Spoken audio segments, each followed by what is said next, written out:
todos, hoy vamos a hablar de un texto breve pero muy interesante de Sigmund Freud sobre las teorías sexuales infantiles, que fue publicado en 1908. Bueno, este ensayo forma parte del tomo 7 de sus obras completas, que es una continuación de otro texto suyo más famoso que se llaman que son los tres ensayos de teoría sexual de 1905. Ahí Freud ya había planteado algo bastante revolucionario para la época, que los niños también tienen una vida sexual, aunque muy distinta a la de los adultos. Y en este texto que vamos a comentar hoy, Freud se pregunta algo muy concreto. ¿Qué se imaginan los niños sobre de dónde vienen los bebés, sobre los cuerpos y sobre la diferencia entre hombres y mujeres?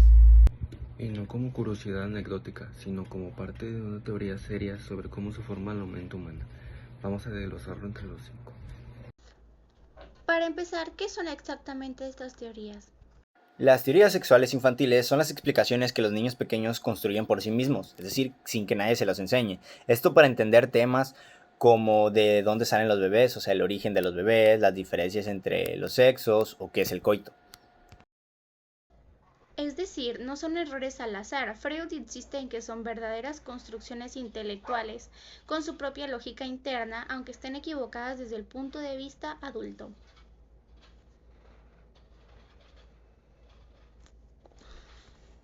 Exacto, y lo interesante es que Freud describe estas teorías como típicas. No varían mucho de un niño a otro ni de una cultura a la otra. Aparecen casi siempre en el mismo orden y con el mismo tipo de razonamiento. ¿Por qué? Pues porque parten de las experiencias corporales, de una experiencia corporal que todo niño pequeño comparte. Vamos a repasar en una cuáles son esas teorías. La primera gran teoría infantil es la que Freud llamaba la teoría de la universalidad del pene. El niño, al no conocer la anatomía femenina, cree que todas las personas tienen los mismos genitales que él. Cuando por algún motivo llega a ver un cuerpo femenino, no interpreta lo que ve como una diferencia, es decir, no dice, es que tú eres mujer, por eso no tienes, no, él interpreta como una ausencia. Él cree que a esa niña todavía no le ha crecido, pero en algún momento le saldrá, eso piensa él. Freud le da una importancia a esta teoría porque, según él, no desaparece del todo con la edad, deja una huella que puede seguir operando de una forma inconsciente, incluso en la vida adulta, incluyendo, por ejemplo, en ciertas fantasías o en la manera en la que se elabora psíquicamente la diferencia entre los sexos. La teoría cloacal del nacimiento lee que los bebés nacen por el ano, al igual que las heces, porque es la única salida del cuerpo que el niño conoce con claridad. Y bueno, esta teoría, la teoría cloacal, tiene su lógica interna, ya que si el niño no sabe de la vagina ni del parto, pero sí sabe lo que es expulsar algo del cuerpo, ¿cómo sabe? Pues cuando hace el baño, cuando hace popó, sabe lo que es expulsar algo del cuerpo. Bueno, entonces él usa esa experiencia como modelo para darle explicación a cómo sale un bebé. Básicamente, pues es una explicación construida en base a las herramientas, los conocimientos que el niño tiene en ese momento en base a sus experiencias, vaya. La tercera es la concepción sádica del coito. Como el niño no entiende el acto sexual entre los padres y a veces llega a percibir o escuchar algo de ese encuentro, tiende a interpretarlo como una pelea, un ataque o algo violento que el padre le hace a la madre. Freud conecta esto con lo que después llamará la escena primaria, que es la fantasía o el recuerdo de muchas veces deformado de haber presenciado el encuentro sexual de los padres. Y una más, la teoría de que los bebés se coinciden por algo que se come o se bebe, ligada a la idea infantil de que todo lo que entra al cuerpo por la boca puede hacer crecer algo dentro.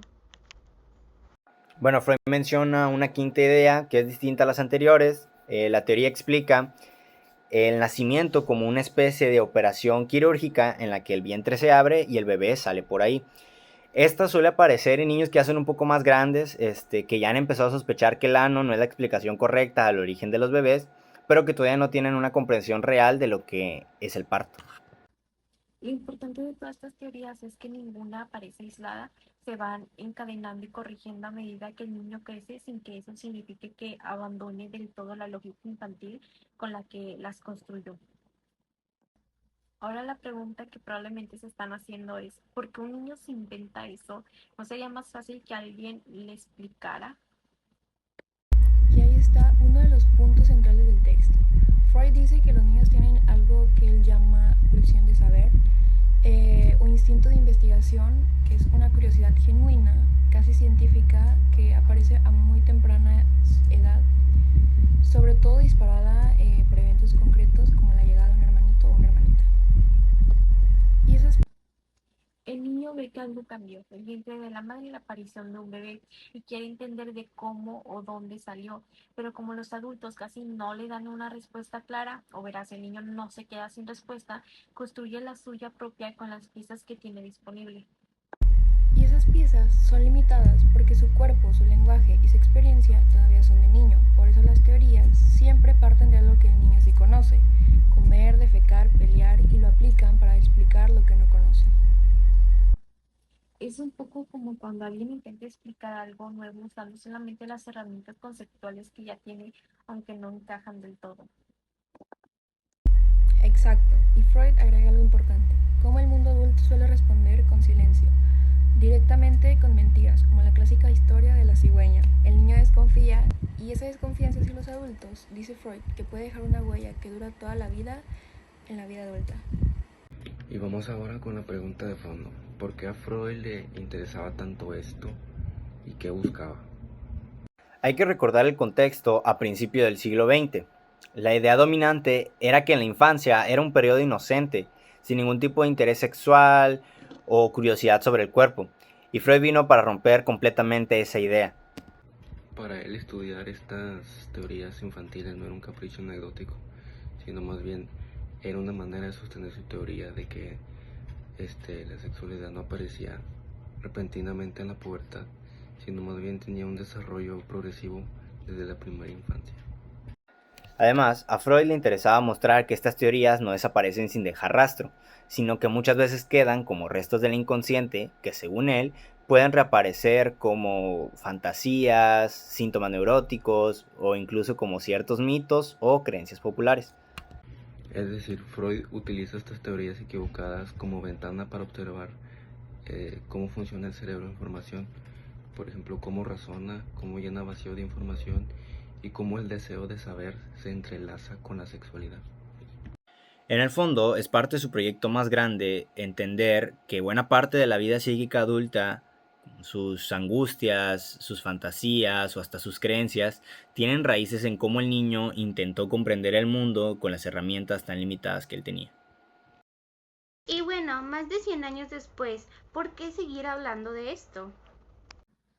Yo creo que más allá de si uno comparte o no todas las teorías de Freud, este texto fue pionero de tomar en serio la curiosidad infantil como parte del desarrollo psicológico y no como algo vergonzoso que había que callar. También abrió la puerta a pensar en la importancia de la educación sexual temprana. Si dejamos que el silencio o las mentiras llenen esos vacíos, el niño los va a llenar de todas formas, solo que con su propia lógica, muchas veces con ansiedad de por medio. Y en la psicología del desarrollo, hoy sabemos que los niños sí construyen explicaciones propias sobre el mundo y muchas áreas, no solo de la sexualidad. Freud fue el primero en estudiar esto a detalle. Y desde el psicoanálisis, esta idea sigue siendo relevante para entender cómo ciertas fantasías o creencias de la infancia pueden influir de forma inconsciente en la vida adulta. Claro que también hay críticas importantes. Muchos autores, incluso dentro del psicoanálisis, han cuestionado si estas teorías son tan universales como Freud pensaba, o si están muy marcadas por el contexto cultural de su época. En resumen, las teorías sexuales infantiles son explicaciones que los niños inventan sobre el origen de los bebés y la diferencia entre los sexos. Surgen porque hay una curiosidad genuina que los adultos no siempre saben o quieren responder, y se construye con la única lógica que el niño tiene disponible, que es la de su propio cuerpo y su experiencia. Freud las plantea para sostener de que la sexualidad se desarrolla en la infancia y cómo ese pensamiento infantil deja huellas en la vida adulta. Y su relevancia hoy está tanto en la historia de la psicología como en discusiones actuales sobre educación sexual y desarrollo infantil.